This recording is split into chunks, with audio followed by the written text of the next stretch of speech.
Cuando encontré el extracto bancario sobre la mesa del comedor, no hubo gritos.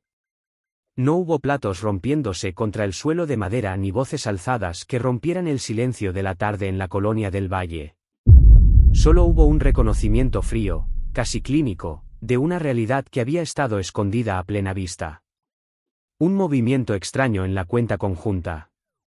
Una transferencia significativa hacia una cuenta desconocida, repetida mes tras mes, durante los últimos 2 años.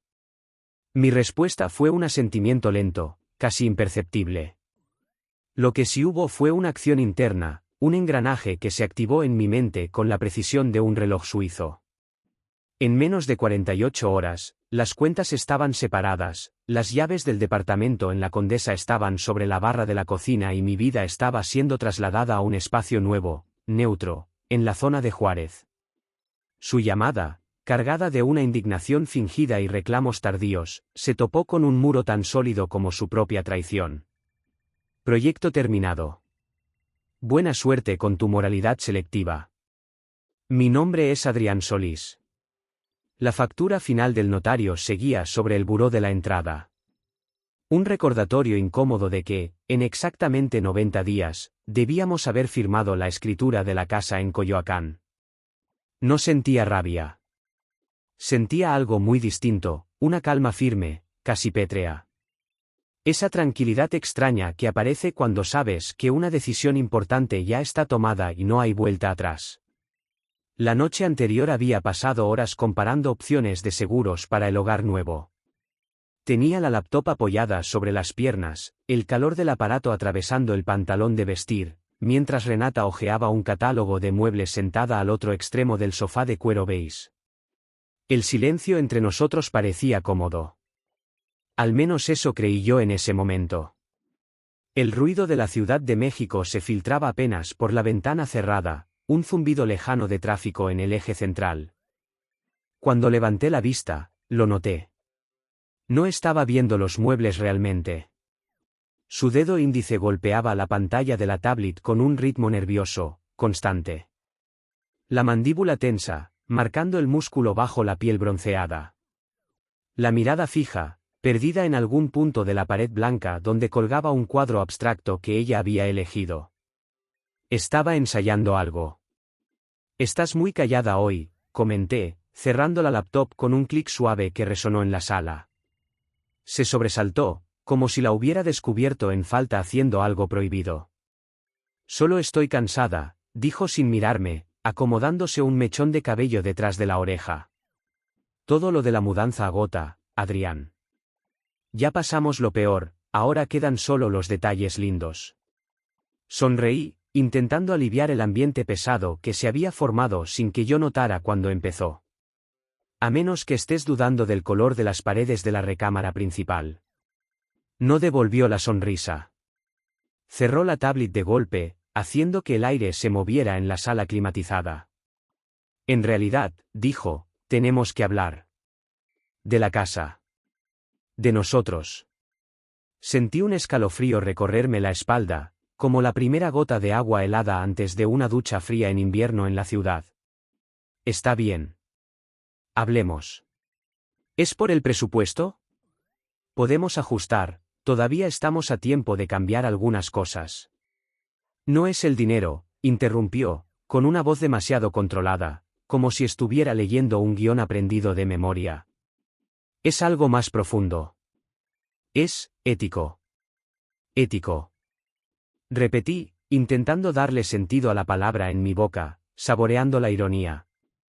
La base es que somos un equipo y queremos construir un patrimonio juntos. Eso es bastante sólido, ¿no crees? ¿Cómo lo sabes? Explotó de repente, gesticulando con las manos abiertas, mostrando las palmas hacia mí como si se rindiera. ¿Cómo lo sé yo? Tú eres el que lleva las cuentas. Tú eres el que planifica. Tú eres el que controla todo. Empezamos esto hace 5 años.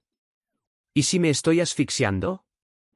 ¿Y si hay algo más importante que el dinero y solo te elijo porque eres seguro, porque eres predecible, porque eres aburrido? Sentí como el frío me atravesaba por completo, congelando la sangre en las venas. ¿Estás diciendo que hay otro hombre? No, no es alguien en particular, aclaró, evitando mi mirada, fijando los ojos en el suelo de madera oscura. Es una obligación. Una responsabilidad. Se inclinó hacia mí, con los ojos brillando de una convicción inquietante, casi religiosa. Necesito ayudar a mi familia.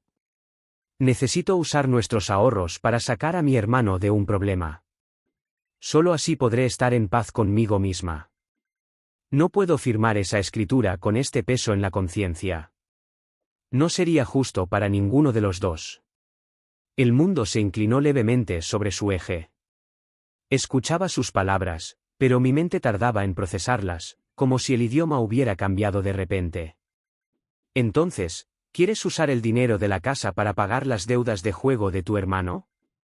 No, suspiró, frustrada, revolviéndose el cabello castaño. No me estás entendiendo. No es de juego. Es una emergencia. Solo poner una pausa. Tú esperas. Yo resuelvo, ayudo, salvo. Y si después de todo eso seguimos juntos, entonces sabré que es real. La casa será nuestra, más fuerte que nunca. Dejó que esa lógica absurda flotara entre nosotros, suspendida en el aire acondicionado del departamento. Si no, añadió con un tono suavizado, casi dulce, la casa se cancela. Necesito estar en paz. ¿No quieres una pareja completamente convencida de que está haciendo lo correcto? La miré. A la mujer con la que había planeado una vida entera. A la que conocía a mi familia, mis rutinas, mis silencios, mis miedos. Ya no estaba allí. En su lugar había alguien desconocido, justificando un robo monumental con palabras de nobleza familiar. El amor no desapareció en ese instante. Se transformó en algo frío y pesado, como un ladrillo en el pecho. Necesitaba claridad. Déjame ver si entiendo, dije con una calma que me sorprendió a mí mismo. Me estás pidiendo que congele mi futuro, mi seguridad y mis años de esfuerzo, mientras tú desvías nuestros ahorros para salvar a alguien que no aprende de sus errores. Y luego, según el resultado, decidirás si soy lo suficientemente comprensivo para convertirme en tu esposo. ¿Eso es? Lo estás haciendo sonar horrible, respondió, molesta, cruzándose de brazos sobre el pecho. No es transaccional. Es familiar. Es sangre. La pregunta sigue siendo la misma, Renata. ¿Es eso lo que me estás pidiendo? Cruzó los brazos con más fuerza. Sí. Es lo que necesito para mi conciencia. El refrigerador zumbaba en la cocina abierta. Nada más. Ese sonido eléctrico era lo único real en la habitación. Observé el anillo de compromiso en su mano, el que me había costado 6 meses de ahorro intenso. Vi la seguridad absoluta en su mirada, la completa inconsciencia del daño que acababa de causar con tanta naturalidad. Asentí despacio. De acuerdo. Esa palabra cambió todo. Su rostro se iluminó inmediatamente. Se relajó. Sonrió, satisfecha. Pensó que había ganado la discusión. Se acercó para abrazarme, buscando validación. Sabía que lo entenderías. Eres un buen hombre, Adrián. Esto es lo mejor para todos. Me levanté antes de que pudiera tocarme, antes de que su piel rozara la mía. Estoy cansado, dije. Dormiré en la habitación de invitados. Está bien, respondió, confundida por mi falta de explosión emocional. Hablamos mañana. Te amo. No contesté. No había nada que contestar. Cerré la puerta del cuarto de invitados y apoyé la espalda contra la madera fría. En la oscuridad, el plan comenzó a tomar forma en mi cabeza. No era venganza. Era separación total. No dormí esa noche. Miré el reloj avanzar sin descanso, los minutos cayendo uno tras otro. El shock inicial dio paso a una certeza helada. No habría conversación al amanecer. No quedaba nada que decir. Su propuesta no era una negociación. Era una evaluación de mi utilidad como cajero automático emocional. Al amanecer, cuando la luz gris de la Ciudad de México entraba por la ventana, me levanté. Silencié el teléfono. Me vestí con ropa sencilla. Ropa para trabajar. Ropa para irme. Empaqué una sola bolsa de viaje en el armario del cuarto de invitados. Fui selectivo, casi quirúrgico. Solo lo imprescindible, ropa para una semana, artículos de aseo, mi pasaporte y los documentos importantes guardados en la caja fuerte pequeña. Nada más. Tomé únicamente aquello que era indiscutiblemente mío, que no estaba contaminado por recuerdos compartidos. El libro de arquitectura con la dedicatoria cariñosa siguió en la estantería. No era un arrebato impulsivo. Trabajé en silencio, con una calma metódica que se sentía extraña, pero correcta. No estaba huyendo. Estaba ejecutando una retirada estratégica. A las 8:01 de la mañana hice la primera llamada. Exactamente a la hora en que la oficina del notario abría sus puertas. Me encontraba de pie en la cocina vacía, con una taza de café negro en la mano. Sobre la encimera, la factura final del trámite legal seguía ahí, como una burla silenciosa. Buenos días, dije, con una voz educada y completamente plana. Habla Adrián Solís. Tengo una cita para la firma de la propiedad en Coyoacán y necesito cancelarla de inmediato. Al otro lado de la línea respondió el licenciado Morales, quien meses atrás se había deshecho en entusiasmo por nuestra compra. Emitió un sonido cargado de lástima. Lo siento muchísimo, Adrián. ¿Ocurre algo grave? ¿Desea reprogramar para otro mes? No. Es una cancelación definitiva. Hubo un cambio fundamental en la situación. La mentira salió limpia, fría, sin titubeos. Era necesaria para evitar preguntas. Entiendo que perderemos el anticipo, añadí. Está bien. Envíeme por correo la confirmación formal de la cancelación y cualquier factura final. Por supuesto, señor Solís. Lamento mucho los inconvenientes. Agradecí y colgué. Después, uno por uno, desmantelé el futuro que habíamos construido. El crédito hipotecario. El seguro de vida conjunto. La cuenta de ahorros. Cada llamada fue una variación del mismo guión. Cortesía, firmeza y cierre absoluto. Repetí la misma verdad a medias. Acepté todas las penalizaciones económicas sin discutir. El dinero era solo una cifra en una pantalla, dólares que iban y venían. Evitar el espectáculo no tenía precio. El último paso fue el anillo. Conduje hasta la joyería en Polanco a media mañana, cuando la ciudad aún estaba tranquila y el tráfico era leve sobre la avenida Presidente Masaryk. El mismo vendedor que me había ayudado a elegirlo 2 años atrás, entonces sonriente y cómplice, ahora me observaba con una compasión silenciosa mientras colocaba el estuche de terciopelo sobre el mostrador de vidrio. Necesito devolverlo, dije. ¿Todo está bien? Preguntó con cautela, bajando la voz. El compromiso terminó. ¿Cuál es la política de devolución? Procesó el trámite con gesto serio, tecleando lentamente. Cuando me entregó el recibo, por una fracción de lo que había pagado, intentó reconfortarme. Encontrará a la persona indicada, joven. Es cuestión de tiempo. Creo que acabo de evitar a la equivocada, respondí antes de marcharme, guardando el recibo en la bolsa del pantalón. Al volver al departamento, el silencio era denso, palpable. Renata seguía dormida, o fingiendo estarlo para evitar el conflicto. Terminé de empacar algunas cajas con mis libros, mi laptop y la pequeña caja de herramientas que siempre fue mía. Dejé atrás las fotos enmarcadas, las mantas compartidas, la vajilla que habíamos elegido juntos en una tienda de diseño en la Roma Norte. No quería reliquias. No quería recuerdos que pesaran. Mientras cargaba la última caja al coche, un recuerdo me golpeó sin aviso. La noche en que le propuse matrimonio. Había sido en un restaurante con vista al Ángel de la Independencia, nada original, pero era lo que ella quería. Había llorado, riendo al mismo tiempo, rodeando mi cuello con los brazos y repitiendo, sí, una y otra vez, sin aliento.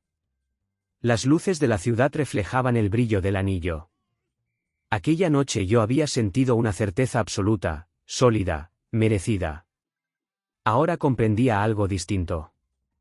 Su nueva condición, necesitar sacrificar mi seguridad para limpiar la conciencia de su familia, ya no dolía. Aclaraba. Aquella noche, en realidad, le había pedido matrimonio a una idea, no a la persona real. Dejé la llave del departamento sobre la encimera, justo encima de la factura del notario. Cierre perfecto. Cerré la puerta por última vez y escuché el clic suave y definitivo del pestillo. Sentí como algo se soltaba en mi pecho. Mi nuevo refugio temporal era un estudio amueblado en la zona de Juárez. Genérico, limpio, con olor a detergente cítrico y neutralidad. Dejé la bolsa en el suelo de madera desnuda. El vacío me resultó reconfortante. Fue entonces cuando el teléfono, en silencio pero con vibración activa, comenzó a moverse sobre la encimera de la cocina pequeña. Renata. Observé cómo vibraba hasta detenerse. Un minuto después, volvió a hacerlo. No lo toqué. Luego apareció la notificación de un mensaje de voz. Serví un vaso de agua del filtro. Me senté en el sofá rígido del estudio. Bebí despacio. Solo entonces reproduje el mensaje. Su voz llenó el espacio estéril del departamento. Sonaba pequeña, confundida, con una ansiedad que empezaba a aflorar. Hola, acabo de llegar a la sala. ¿Dónde estás? Algunas de tus cosas no están. ¿Fuiste a la oficina? Te llamé, pero fue directo al buzón, eso es raro. Llámame. Hablé con mi mamá sobre lo del dinero. Dice que entiendes. Es raro decirlo, pero, necesito oír tu voz. Llámame, por favor. Hubo una pausa. Un suspiro tembloroso. Por favor. Ahí estaba. La manipulación suave. Lo había hecho. Había iniciado su gestión familiar apenas un día después de su ultimátum. Mientras yo borraba meticulosamente nuestro futuro, ella hablaba por teléfono, o algo más, con su madre en algún lugar de Coyoacán. La última sombra de duda se disipó. No guardé el mensaje. Lo eliminé. Luego entré en la configuración y bloqueé su número. No fue una decisión emocional. Fue un protocolo de seguridad necesario para mi salud mental. Al final, tomé aire y envié solo 2 mensajes. No más. No menos. El primero fue para mis padres. Me senté en el borde de la cama antes de escribirlo, repasando cada palabra como si fuera un informe delicado. La casa se canceló. Renata y yo terminamos. Estoy bien, estoy a salvo. Por favor, no me pidan explicaciones ahora. Las daré cuando pueda. Los quiero. Lo releí 2 veces antes de enviarlo. Era honesto sin ser cruel. Claro, sin abrir una puerta que todavía no estaba listo para cruzar. El segundo mensaje fue para mi mejor amigo. No necesitaba adornos. Carlos, cancelé todo. Ya está. No necesito hablar ahora. Solo quería que lo supieras por mí y no por rumores. Voy a tomar algo de distancia. La respuesta llegó casi de inmediato. Como si hubiera estado esperando cualquier señal. ¿Qué demonios? ¿Estás bien? Mi depa es tuyo cuando quieras. Sonreí apenas. Esa clase de lealtad no necesita discursos. Estoy bien. Gracias, carnal. Después de eso, apagué el teléfono sin dudar. No lo puse en silencio. Lo apagué por completo. El silencio que llenó el pequeño departamento tipo estudio fue absoluto. No hubo eco. No hubo interrupciones. Fue un silencio profundo, denso, casi físico. Por primera vez en años, no estaba compartiendo el espacio emocional con nadie más. No era la quietud incómoda de una casa vacía, sino algo distinto, una calma activa, consciente, elegida. La primera semana en ese lugar estuvo marcada por una quietud tan intensa que parecía tener textura. No encendí la televisión ni una sola vez.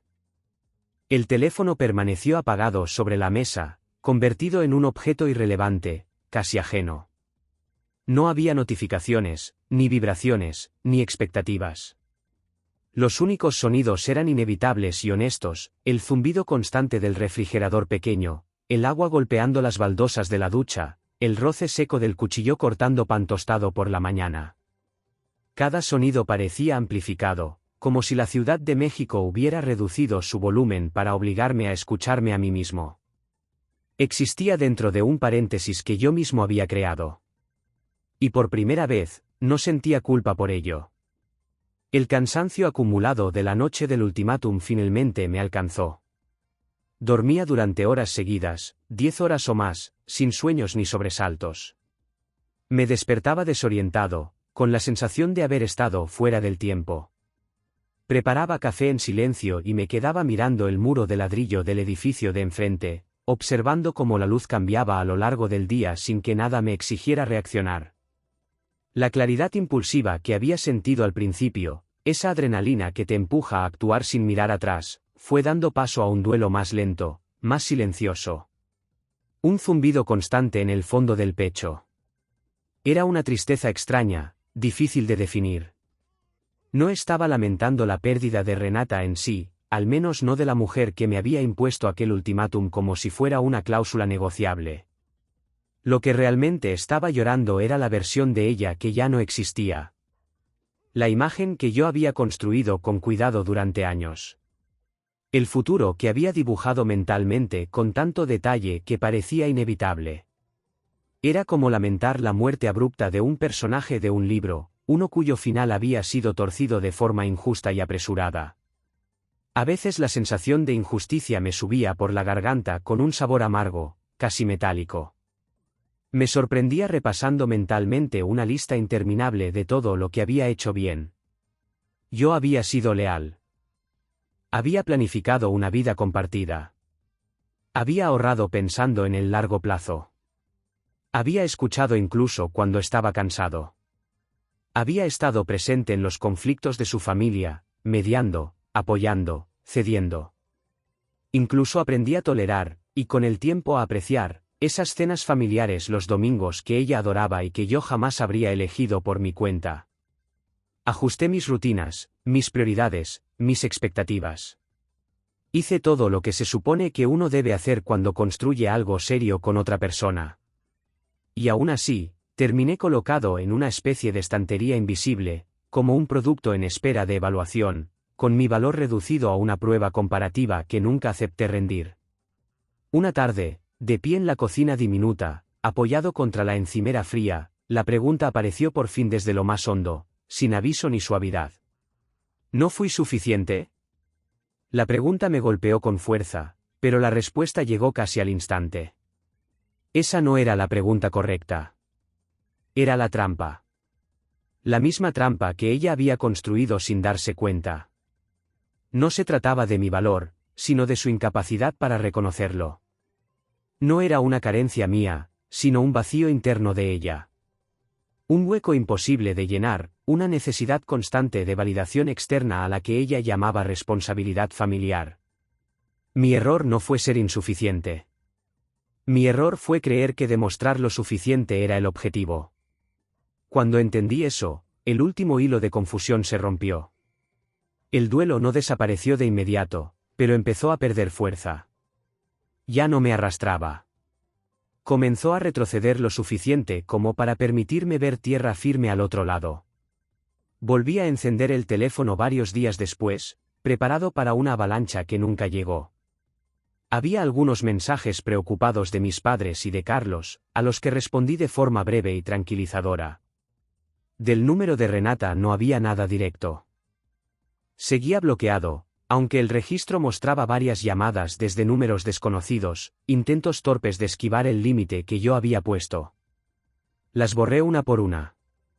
Sin dramatismo. Sin rabia. No la desbloqueé. No todavía. En lugar de eso, empecé a llenar el silencio con sonidos nuevos. Encontré un sendero para correr junto al bosque de Chapultepec, uno que nunca había tenido tiempo de explorar. Al principio, los pulmones ardían y las piernas se resistían, pesadas por la inercia de meses de abandono personal. Pero seguí adelante. El ritmo de mis pasos contra el pavimento, el golpe constante de mi respiración, se volvió una forma de meditación. No estaba huyendo de nada. Estaba avanzando hacia una versión de mí mismo que había quedado relegada durante demasiado tiempo, la que no gastaba su energía calculando estados de ánimo ajenos ni anticipando conflictos innecesarios. Volví a ver a Carlos, no para lamentarnos ni para reconstruir la historia una vez más, sino para compartir unos tacos durante un partido de fútbol en la tele. No me presionó para que diera explicaciones. No hizo preguntas incómodas. Solo me dio una palmada en el hombro y dijo: «Te ves más liviano, jefe». Y tenía razón. En el trabajo, un proyecto que había presentado meses atrás sin demasiado entusiasmo, enterrado bajo la planificación de la casa y las concesiones constantes, recibió por fin toda mi atención. Me sumergí en los datos, en la estrategia, en los detalles finos. Trabajaba con una claridad que no sentía desde hacía años. Mi jefe lo notó. «Esto está muy bien, Adrián», me dijo. «Este es el nivel de enfoque que recuerdo de ti». Lo que antes parecía una posibilidad remota empezó a sentirse como una consecuencia lógica de esta nueva forma de estar presente. Compré una sola planta de monstera absurdamente cara para el departamento. No por necesidad, sino por elección. Aprendí a cuidarla con paciencia. Empecé a cocinar solo para mí, probando recetas demasiado intensas para el gusto de Renata, sin pedir disculpas a nadie. Volví a leer novelas, perdiéndome en mundos que no exigían nada de mí más que atención. Esa fue la verdadera justicia. No una venganza espectacular ni una escena final dramática, sino el acto cotidiano y deliberado de construir una vida auténticamente propia. La paz que encontré no fue la ausencia total de dolor, sino la presencia creciente de un respeto profundo por mí mismo. La experiencia de ella era su prisión. Yo, en cambio, había recuperado algo mucho más valioso, mi libertad interior. El silencio fue mi punto de partida. No como castigo ni como estrategia momentánea, sino como una base firme sobre la que empecé a reconstruirme. Durante casi un mes no hubo mensajes, llamadas ni intentos de explicación. No respondí, no aclaré nada, no defendí mi postura. Simplemente desaparecí del ruido de la ciudad. Pasado ese tiempo, la curiosidad, fría, distante, casi científica, terminó imponiéndose. Una noche cualquiera, sin dramatismo, desbloqueé su número. No lo hice para abrir una puerta ni para tantear una reconciliación. Lo hice para confirmar que esa puerta estaba sellada de forma definitiva, soldada desde el otro lado, y para observar qué restos había dejado el derrumbe contra ella. El teléfono vibró una vez. Luego otra. Después no paró. Notificación tras notificación comenzó a acumularse en la pantalla, como si hubiera activado una alarma que llevaba semanas contenida.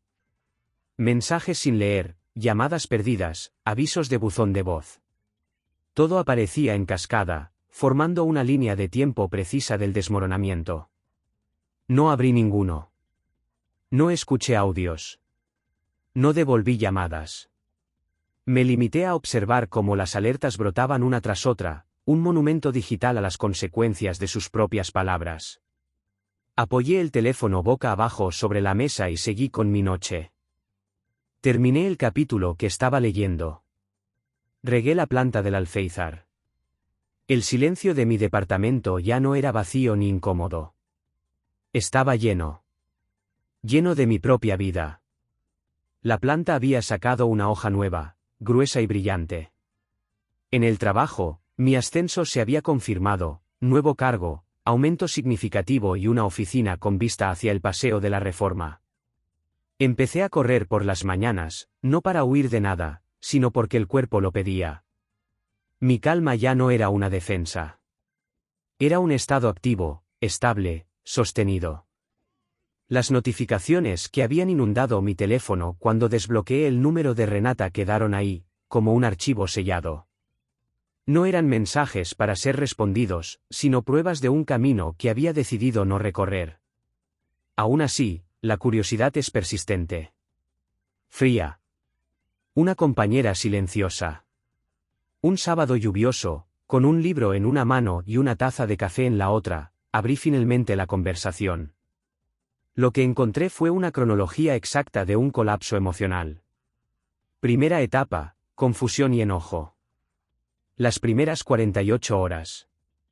Decía, ¿por qué me bloqueaste? Necesitamos hablar como adultos. No puedes desaparecer así. Esto es infantil. Mi mamá acaba de llamar. El notario dijo que la casa fue cancelada por decisión unilateral. ¿Qué hiciste? ¿Qué les dijiste? Llámame ahora. Segunda etapa, el giro hacia el pánico. Semana 1 a 2. El tono cambió. La rabia dio paso a la manipulación suave. Está bien, lo entiendo. Estás herido. Perdón por hacerte daño, pero estás exagerando. Lo del dinero no es lo que piensas. Me hizo darme cuenta de lo bien que estábamos. Le di todos mis ahorros a mi hermano, ¿todo? Eso fue todo lo que necesité para entenderlo. Son terribles. Egoístas. Solo quieren dinero. Ya lo sé. Eres tú. Siempre fuiste tú. Lo cancelo todo. Estoy en el departamento donde estás. Esto se siente vacío sin ti. Tercera etapa, desesperación. Semana 3 a 4. Mensajes largos, enviados de madrugada, cada vez más desordenados. Les dije a mis padres que solo fue una pelea y que necesitabas espacio. Ellos creen que estás exagerando. Yo te estoy defendiendo. No puedo dormir. No paro de pensar en cómo me preparabas el café cuando estaba estresada. Nadie hace eso. Nadie me conoce como tú. Terminé el problema.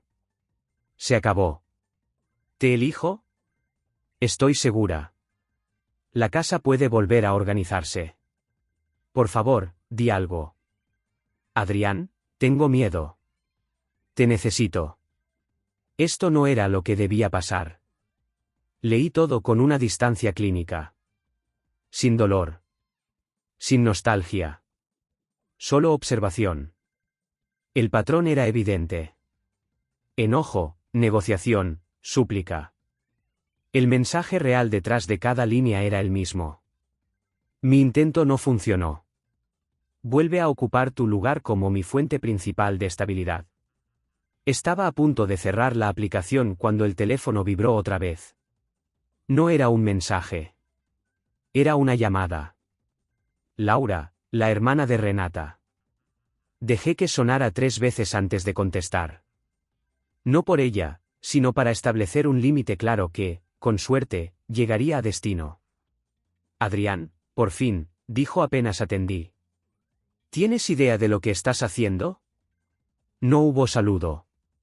Solo reproche. Renata está destrozada. No come, no duerme. Esto que haces es cruel. Esperé a que terminara. ¿Hay un motivo específico para esta llamada? Pregunté. ¿Necesitas dejar este silencio absurdo y comportarte como un hombre? Ella cometió un error. Un error pequeño. Humano. Pero tú estás destruyendo tu futuro por una discusión sin importancia. No hubo ninguna discusión, respondí con calma. Ella planteó un ultimátum. Yo lo acepté. La casa está cancelada. Mi decisión es definitiva. ¿Un ultimátum? Replicó. Solo necesitaba un poco de ayuda familiar. Estás tergiversando todo porque tu orgullo está herido. Te ama. ¿De verdad vas a tirar 5 años por esto? Sé la persona madura. Llámale. El guión familiar se desarrollaba exactamente como esperaba. Renata había reducido su exigencia a una simple necesidad de ayuda y yo era el villano orgulloso e inmaduro. Eso es precisamente lo que estoy haciendo, dije. Estoy siendo la persona madura al salir de una relación donde mi compromiso era tratado como algo condicional. Hubo silencio al otro lado. No voy a discutir esto contigo. No vuelvas a contactarme. Corté la llamada. Luego bloqueé su número. El gesto fue limpio. Preciso. Como cerrar una puerta que ya no conducía a ningún lugar. Los mensajes comenzaron a entrar otra vez desde el número de Renata, ahora que había dejado de estar bloqueado. Esta vez no llegaron de forma ordenada ni con intención aparente de explicar nada. Ya no eran párrafos completos ni intentos de razonamiento. Eran restos. Fragmentos dispersos, frases cortadas, pensamientos lanzados con urgencia y sin control, como si los estuviera escribiendo sin siquiera releerlos. ¿Te llamó mi hermana? Por favor, no le hagas caso. Adrián, respóndeme. Lo siento. Haré lo que sea. El teléfono vibraba de forma intermitente, cada notificación cayendo como una gota más en un recipiente que ya estaba lleno. No respondía ninguno. Me limité a observar cómo aparecían y desaparecían en la pantalla, sin intervenir, sin reaccionar. Luego, tan abruptamente como habían empezado, los mensajes cesaron. Durante 2 días completos no llegó nada más. Ese silencio no fue pacífico ni reconfortante. No tuvo nada de sanador. Era distinto al anterior. Se sentía cargado, espeso, como si algo estuviera acumulándose detrás de una pared invisible. Me recordaba a esos momentos previos a una tormenta fuerte en la temporada de lluvias, cuando el aire parece inmóvil, pesado, y todo indica que el estallido es inevitable. No había cierre, solo una pausa tensa. El quiebre llegó un martes, exactamente a las 2:17 de la madrugada. Mi teléfono estaba en silencio, boca arriba sobre la mesa de noche. Aún así, la pantalla se encendió, iluminando la habitación con un resplandor frío. El número era inconfundible. Dejó sonar hasta que la llamada se desvió al buzón de voz. No hice ningún intento por atender. No porque tuviera miedo, sino porque sabía que no había nada nuevo que decirse. 1 minuto después apareció la notificación del mensaje de voz. Ese sí lo reproduje. No lo hice por nostalgia ni por curiosidad morbosa. Lo hice porque necesitaba escuchar el final. No podía cerrar ese capítulo sin saber cómo terminaba cuando se quedaba sin máscaras, sin testigos, sin una audiencia que moderara el tono. La voz que salió del altavoz no tenía rastro alguno de tristeza ni de culpa. Era rasposa, dura, cargada de veneno. Toda la dulzura manipulada había desaparecido. Ya no quedaba ningún intento de parecer vulnerable. Lo que escuché fue su núcleo, expuesto y furioso. Eres un arrogante de porquería, escupió, sin preámbulos. Podía verla con claridad en mi mente, sola en el departamento que alguna vez compartimos, caminando de un lado a otro, el rostro tenso, la mandíbula apretada, descargando toda esa rabia en un teléfono que no respondía. ¿De verdad crees que ahora eres mejor que yo? ¿Qué ganaste algún tipo de victoria moral? Continuó. Tuviste suerte de tenerme. Yo estaba intentando salvar a mi familia, hacer que esto funcionara, y tú simplemente te rendiste. Su tono se volvió más agudo. Eres un cobarde. No soportaste estar con una mujer con valores, con lealtad, con ideas propias. Querías una esposa sumisa, alguien que no cuestionara nada, alguien que aceptara todo sin pensar. ¿Eso es lo que buscabas? La respiración se le agitó, y enseguida su voz subió hasta convertirse en un grito. Yo estaba haciendo lo valiente, lo difícil, lo correcto. Y tú huiste porque tu ego frágil no lo soportó.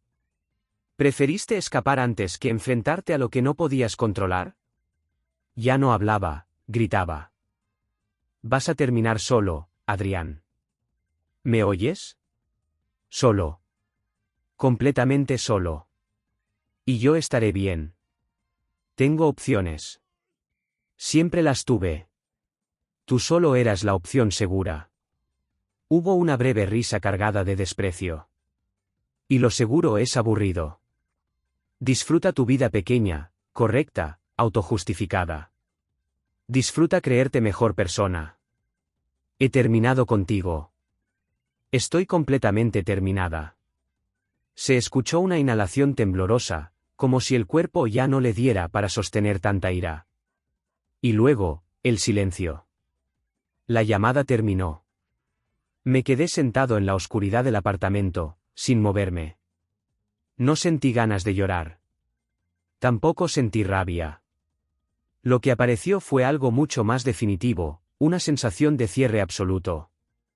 No había dudas. No había ambigüedad. La máscara no solo se había deslizado, había sido arrancada y hecha pedazos contra la pared. Eso era lo que había detrás. No estaba furiosa porque me extrañara. No estaba dolida por la pérdida. Estaba enfurecida porque yo había retirado mi consentimiento. Porque dejé de ser su punto de apoyo, su red de seguridad, su variable controlada.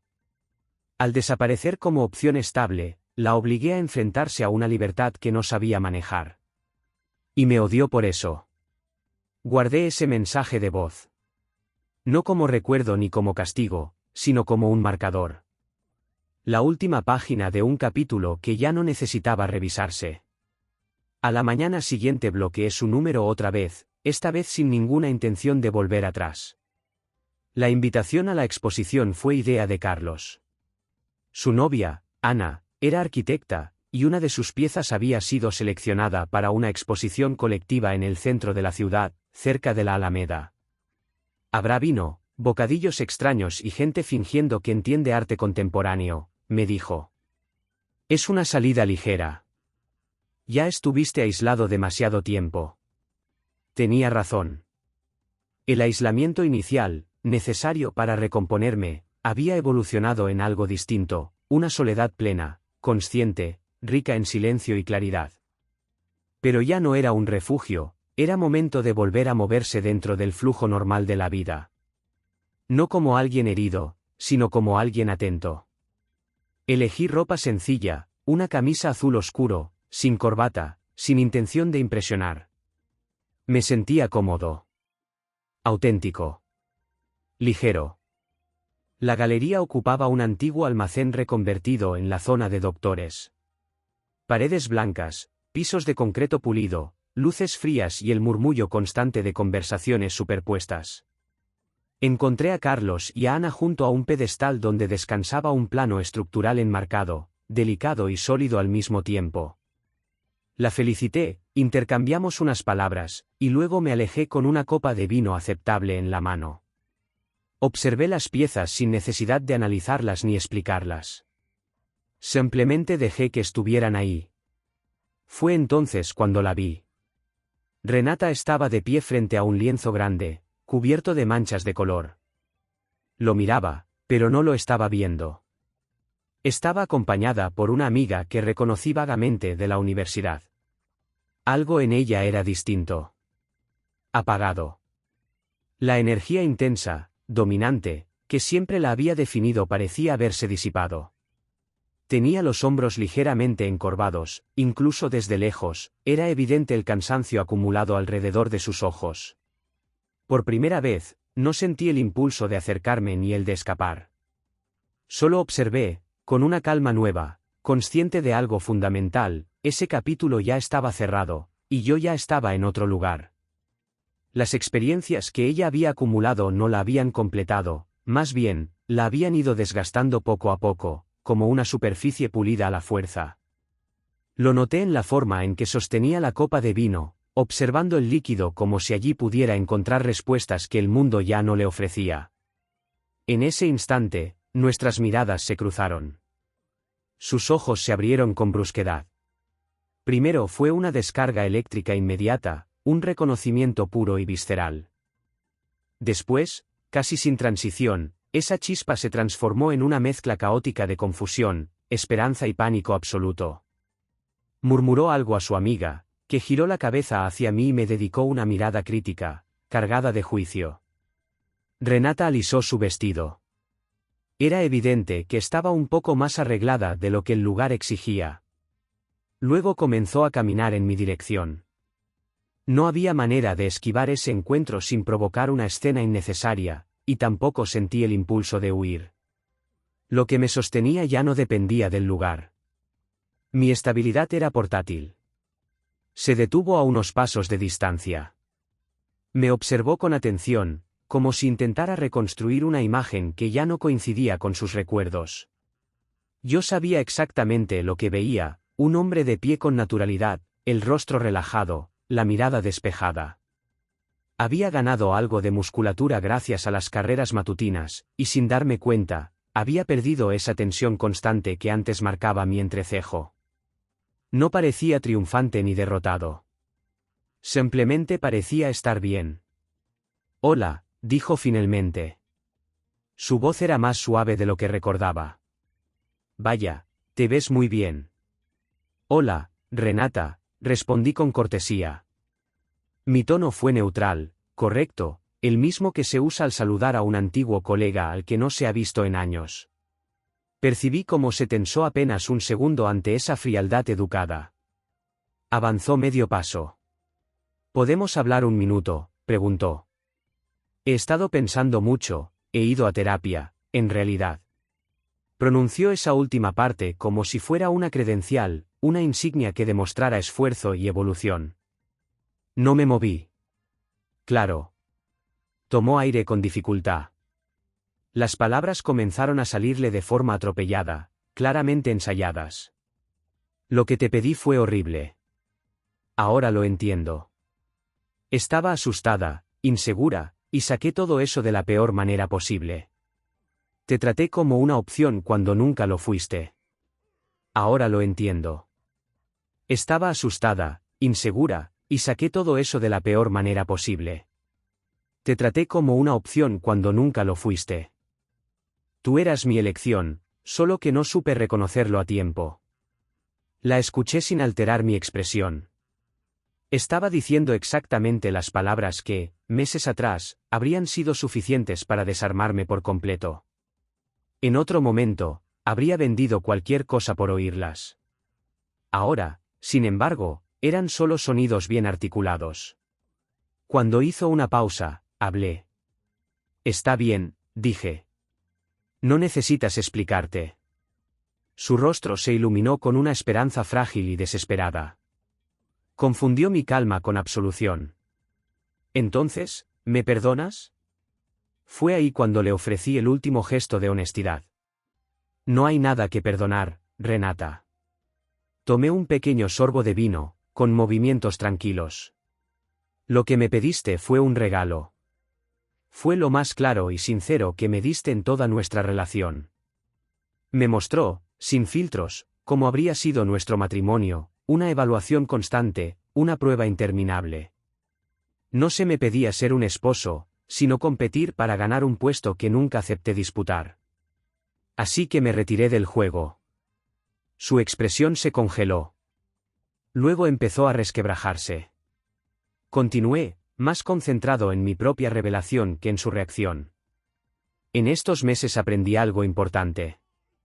La certeza que estabas buscando fuera, hice un gesto vago hacia el entorno, yo la encontré dentro. Toqué mi pecho una sola vez. La certeza de que nunca volveré a atar mi valor personal a la validación de alguien más. Esa paz vale más que cualquier cosa que habría pasado si. Por esa lección, incluso te estoy agradecido. Las lágrimas aparecieron en sus ojos, pero no eran de alivio. Eran de frustración, de un plan que se desmoronaba. Pero ahora lo sé, insistió. Estoy segura. Nunca estuve tan segura de nada. Tú eres el indicado. Asentí levemente, como quien reconoce un dato irrelevante sobre el clima. Te creo. Parpadeó, confundida. Y aún así no importa, añadí. Mi certeza es la única que dirige mi vida ahora. Y estoy seguro de que nunca estaré con alguien que necesite medir mi valor frente a una fila de desconocidos. Ese modelo no es para mí. La comprensión la golpeó de lleno. Lo vi con claridad. Había llegado convencida, a una puerta cerrada. Una puerta que ella misma había sellado tiempo atrás. Tenía la llave de una habitación que ya no existía. Abrió la boca, pero no salió ningún sonido. Su amiga se acercó, rodeándole los hombros con preocupación. Le ofrecí una última sonrisa, breve y educada. La sonrisa de alguien que da por cerrado un asunto resuelto hace tiempo. Que disfrutes la velada. Me di la vuelta y regresé junto a Carlos y Ana. Carlos levantó una ceja. ¿Todo bien? Sí, respondí, y era verdad. Todo está bien. Ni siquiera mi pulso se había acelerado. Miré una última vez por simple curiosidad humana. Renata seguía inmóvil, sostenida por su amiga, observando el espacio vacío donde yo había estado. En medio de la multitud, parecía completamente sola. Volví mi atención a la conversación. Al plano de Ana, al presente. El murmullo de la galería se transformó en un sonido de fondo agradable. El silencio que había cultivado ya no me rodeaba, estaba dentro de mí. Y era inquebrantable.